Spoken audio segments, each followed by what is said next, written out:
ایک شخص رسول اللہ صلی اللہ علیہ وآلہ وسلم کی خدمت میں حاضر ہوا اور عرض کی، یا رسول اللہ صلی اللہ علیہ وآلہ وسلم، میری ماں کا انتقال ہو گیا اور ان کے ذمے 1 مہینے کے روزے باقی رہ گئے ہیں، کیا میں ان کی طرف سے قضا رکھ سکتا ہوں؟ آپ صلی اللہ علیہ وآلہ وسلم نے فرمایا کہ ہاں ضرور، اللہ تعالیٰ کا قرض اس بات کا زیادہ مستحق ہے کہ اسے ادا کر دیا جائے۔ سلیمان اعمش نے بیان کیا کہ حکم اور سلمہ نے کہا، جب مسلم بطین نے یہ حدیث بیان کی تو ہم سب وہیں بیٹھے ہوئے تھے۔ ان دونوں حضرات نے فرمایا کہ ہم نے مجاہد سے بھی سنا تھا کہ وہ حدیث ابن عباس رضی اللہ تعالیٰ عنہ سے بیان کرتے ہیں۔ ابو خالد سے روایت ہے کہ اعمش نے بیان کیا، ان سے حکم، مسلم بطین اور سلمہ بن کہیل نے، ان سے سعید بن جبیر، عطا اور مجاہد نے ابن عباس رضی اللہ تعالیٰ عنہ سے کہ ایک خاتون نے نبی کریم صلی اللہ علیہ وسلم سے عرض کی کہ میری بہن کا انتقال ہو گیا ہے۔ پھر یہی قصہ بیان کیا۔ یحییٰ اور سعید اور ابو معاویہ نے کہا، ان سے اعمش نے بیان کیا، ان سے مسلم نے، ان سے سعید نے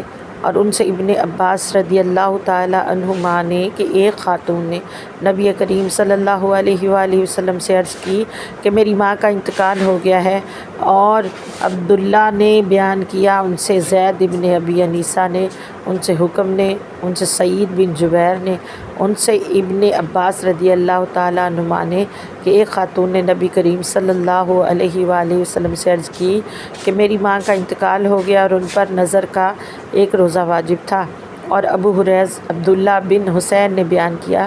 کہا ہم سے اکرمہ نے بیان کیا اور ان سے ابن عباس رضی اللہ تعالیٰ عنہما نے کہ ایک خاتون نے نبی کریم صلی اللہ علیہ وآلہ وسلم کی خدمت میں عرض کی کہ میری ماں کا انتقال ہو گیا ہے اور ان پر 15 دن کے روزے واجب تھے۔ السلام علیکم ورحمۃ اللہ وبرکاتہ۔